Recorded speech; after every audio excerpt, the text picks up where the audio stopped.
71 के युद्ध के बाद 72 में जब कुछ विधानसभा राज्यों के विधानसभा चुनाव हुए तो उस वक्त वैसे पोस्टर लगता था राज भाई, जैसे सिनेमा का लगता था वैसे नेताओं का लगता, चुनाव में लगता था, है ना। उस पर पीछे लेई लगा के चिपकाया जाता था ऐसे, है ना, बड़े साइज का। तो उसमें इंदिरा गांधी को भी ऐसे ही दिखाया गया था, क्या देवी के रूप में, क्या अस्त्र शस्त्र से सुसज्जित इंदिरा जी, जी हां, दिखाया गया था। इसीलिए मैं कहता हूं कि उतना ना बोलो जितने में फंस जाओ, फिर फंस जाओगे।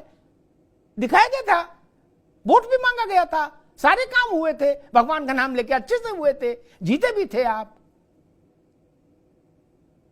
तो इसमें क्या है, कड़वा कड़वा थू नहीं करो। और दूसरी बात मैं कह दूं कि जैसा मैंने शुरू में कहा कि धर्मेंद्र जी ज्यादा उत्साह में थे तो वो कह गए कि ये क्यों नहीं बोला भारत ने कि ट्रंप झूठा है। मैं फिर विनम्रता से कहूंगा, ये एटा इटावा, फर्रुखाबाद, झांसी, जालौन, कुशीनगर, पडरौना में लड़कों की लड़ाई नहीं है मेरे भाई। आप कैसी नादानी करते हो? दुनिया में कोई किसी के लिए ऐसा बोलता है क्या? ये खेत मेड़ की लड़ाई है क्या? बोला गुड्डू तमंचा लिया, मार फायर झोंक दे, ऐसा होता है क्या? कोई बोलता है किसी राष्ट्राध्यक्ष के लिए, कोई एक दूसरे को कि तू झूठा बोले, तू झूठा बोले, तेरा बाप झूठा बोले, तेरे बाबा झूठा, ऐसा बोलता है कोई? यार कुछ तो सेंस रखो।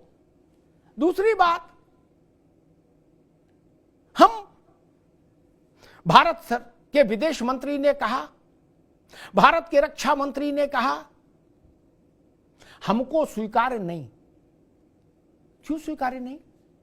भारत का विदेश मंत्री कह रहा है कि कोई मध्यस्थ नहीं, भारत का रक्षा मंत्री कह रहा कोई मध्यस्थ नहीं, मंत्रालय कह रहे कोई मध्यस्थ नहीं। ये भारत की सरकार नहीं है। बोलो ना, हम नहीं मानेंगे, तो आप नहीं मानेंगे तो फिर तो ठीक है, आप मत मानिए। ट्रंप ने तो छणे रुष्टा छणे तुष्टा कई ट्वीट किए हैं। आप इस ट्वीट को लेकर घूमोगे रत्नाकर, उस ट्वीट को लेकर घूमेंगे जिसमें ट्रंप ने कहा कि हमारा कोई लेना देना नहीं, हमने कोई मध्यस्थता नहीं की। तब इतना तो समझ रखना होगा ना कि हम क्या कहना चाह रहे हैं, किधर ले जाना चाह रहे हैं देश को। हम ट्रंप की पार्टी से चुनाव लड़ेंगे क्या भारत में? और कल प्रधानमंत्री ने इस बात को नीति आयोग, उस एनडीए के चीफ मिनिस्टर्स कॉन्फ्रेंस में भी इस बात को कहा कि भारत का पाकिस्तान के प्रस्ताव पर भारत ने अपनी मोहर लगाई, किसी मध्यस्थता का प्रश्न ही नहीं उठता। फिर क्या चाह रहे हैं? बोले ना हमारा मन नहीं भरेगा। बोले कैसे भरेगा? बोला 2 कंटाप जब तक नहीं मारेंगे जाके उसके वहां। ऐसे होगा क्या? मोहल्ले की लड़ाई है। बोला ना गुड्डू तुम्हें मेरी कसम है, अगर हमें खुश करना चाहते हो 2 कंटाप दो इसके। ऐसा नहीं होता मेरे भाई। इंदिरा जी और निक्सन के बीच में बहुत कुछ गड़बड़ हो गया था, तीखा रिश्ता हो गया था। राज भाई अगर इतिहास पलटेंगे तो पता लग जाएगा। क्या बहुत छोटी टिप्पणी कर दी थी निक्सन ने, वो भी इतिहास में दर्ज है, टिप्पणी भी मैं नहीं करूंगा। इंदिरा जी हमारी प्रधानमंत्री थी इसलिए। लेकिन इंदिरा गांधी ने और भारत की सरकार ने उसके एवज में गाली गलौज तो नहीं शुरू कर दी थी क्या?